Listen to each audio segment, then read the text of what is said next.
Hey guys, welcome back to another video. Today I'm going to be removing and cleaning the spark plug. This is basically the same for any bike, but the model I'm doing it on specifically today will be my 1996 Suzuki RM250. So there is the spark plug in right here.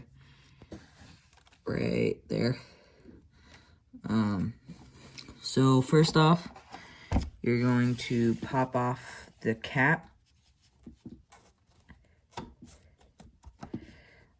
May prove more difficult on some bikes than others, but you know, there you go.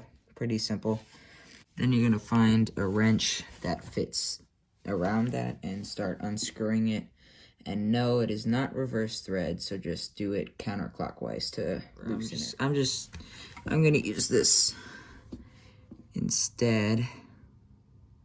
Oh wait, I'm tightening it.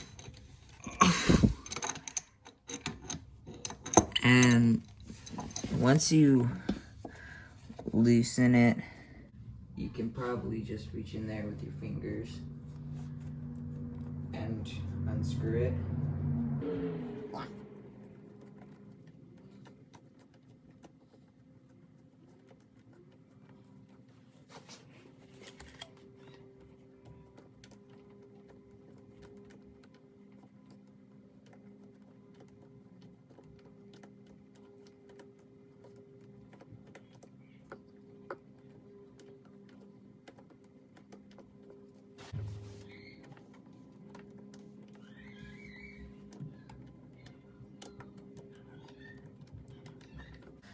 Alrighty, so here it is. It actually looks pretty clean, but I'm gonna clean off all that excess gunk anyway, because why not? So,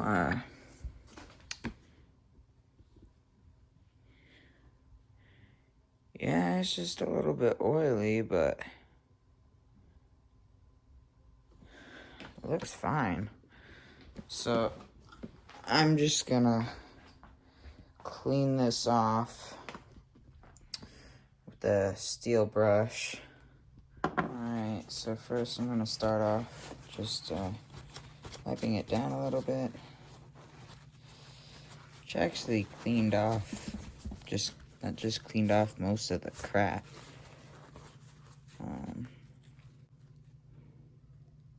It's in between this gap that you're gonna want to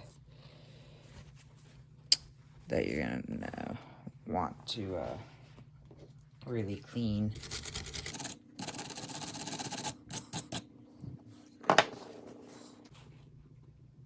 So I'm just gonna try and get this paper towel in between there.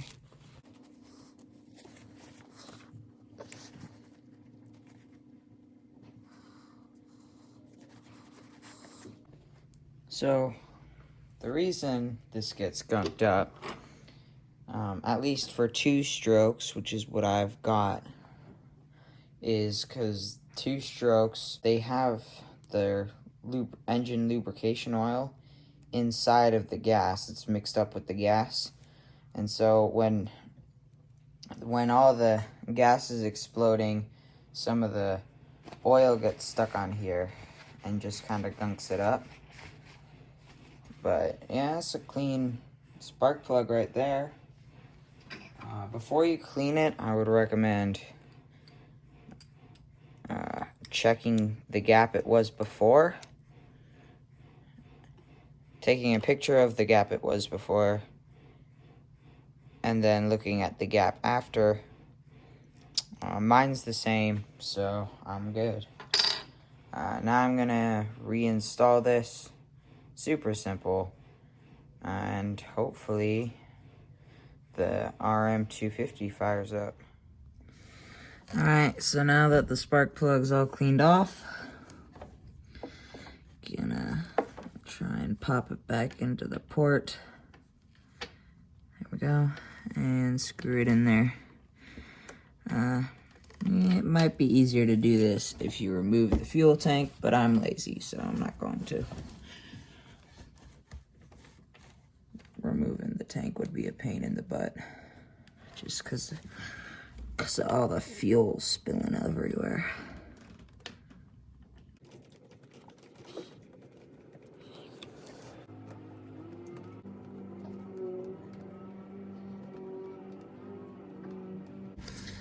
Alright, so camera has been flopping around for some reason.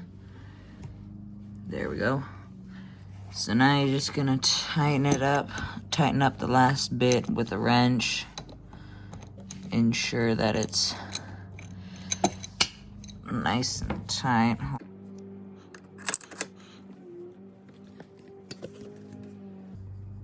Alright, try not to strip it out, of course, because that would be bad.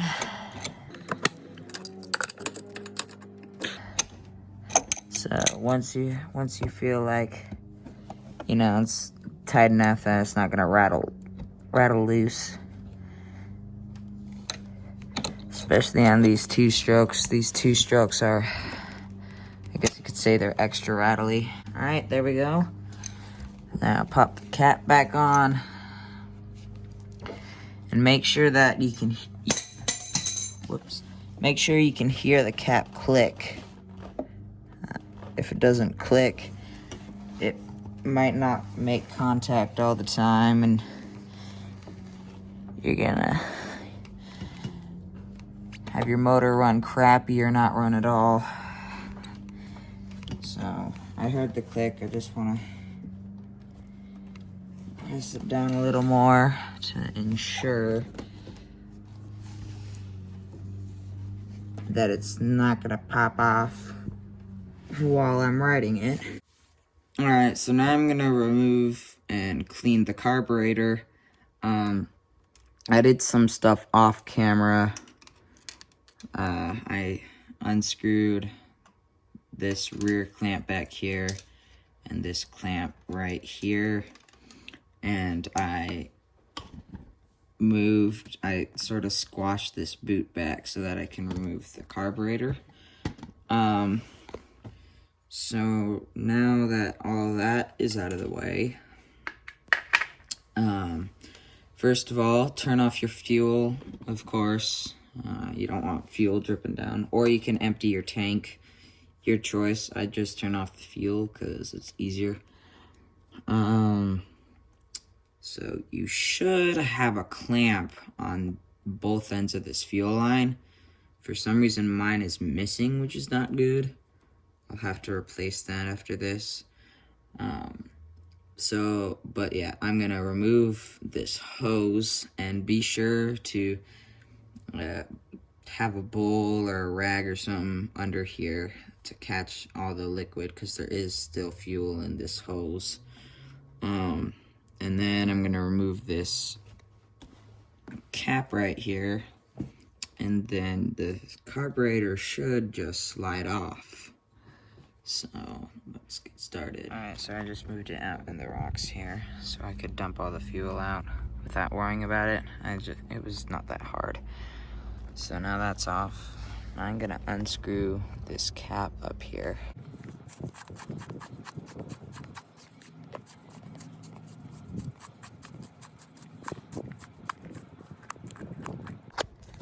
Okay, so now that's off. And what this is this is gonna let you take out the main throttle body, I believe. So now you can pop the rest of the carburetor out from this intake boot. Just wiggle it around till it pops out. There we go.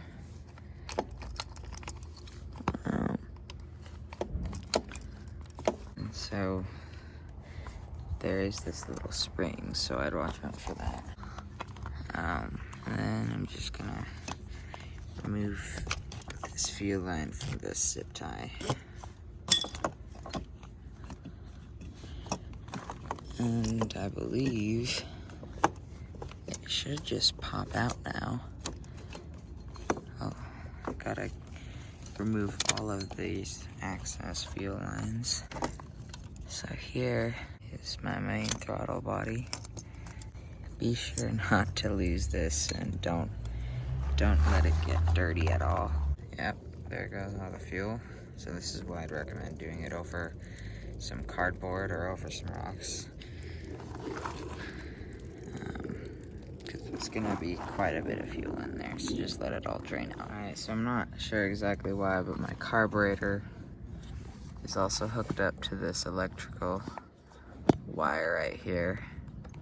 So I'm just gonna unplug it from that real quick, and then it should pop out all the way. Alright, so once I removed this plug, it popped out pretty easily. So now, you're going to remove these 4 screws on the bottom, holding the bolt together, and expect more fuel to come out when you undo those.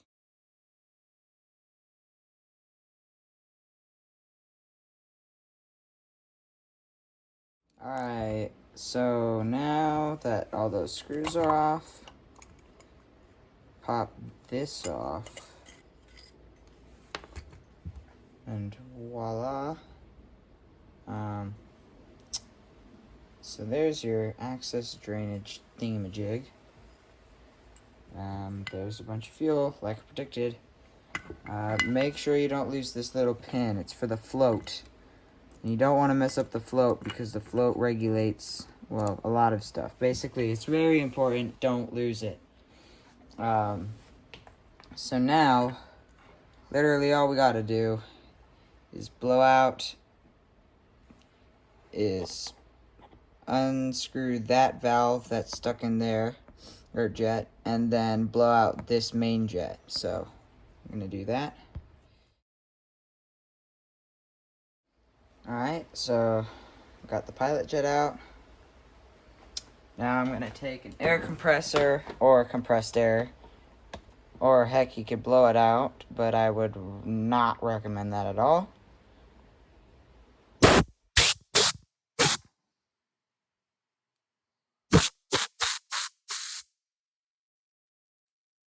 Alright, so now that one's blown out. I'm gonna blow out the main jet.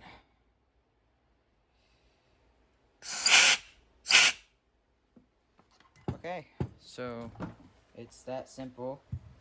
I would also recommend doing this outside. I just forgot. Then you're just gonna tighten that back in there, and that's it. Then we're gonna reinstall it.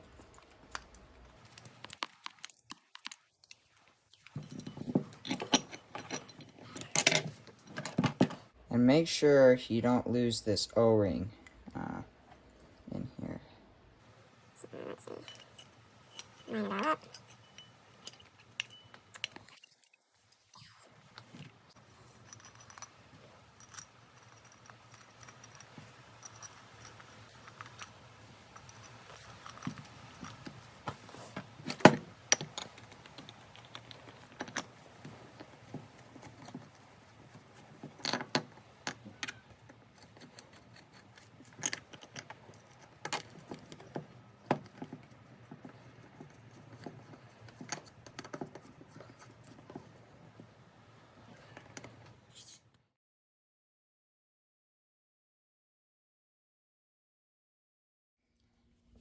Alright, so I got all the screws in now.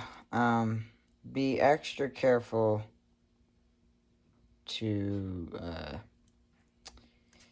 make sure that you get them very tight, and that you don't strip them out.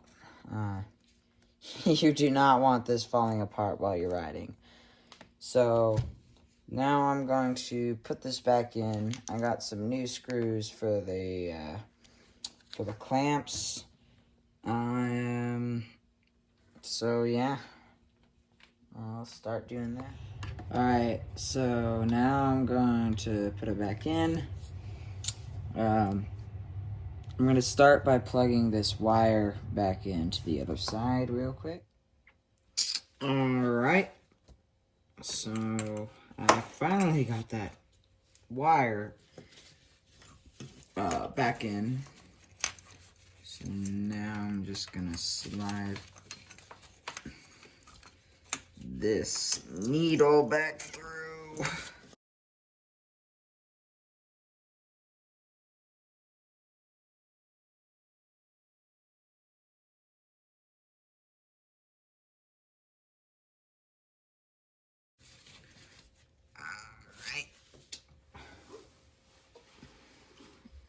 Now that that's in, let's...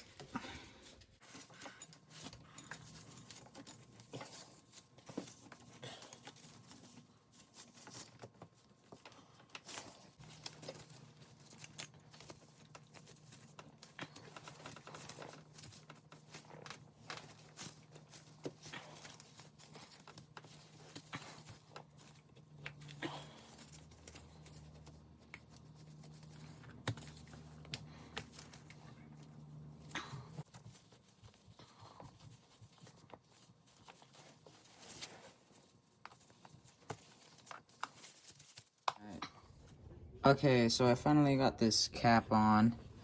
Now I'm just gonna get back to pushing it in there and putting the clamps back on and pushing this back in. You know, in theory, I probably should have checked the air filter while I was at it, but oh well.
Alright, so I got this clamp on, and I'm almost got this one on. It's sealed on this side,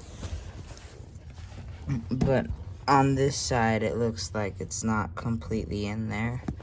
So I'm just gonna keep on trying to get that in there, and I'll get back on video once that's done. Alright, so I got it in there a little better. I'm not completely satisfied, but it should be enough to get me riding again. You should have it 100% inside of the boot. I'm risking a lot here, not putting that all the way in. So now, just turn the fuel on, and then we'll see if it starts.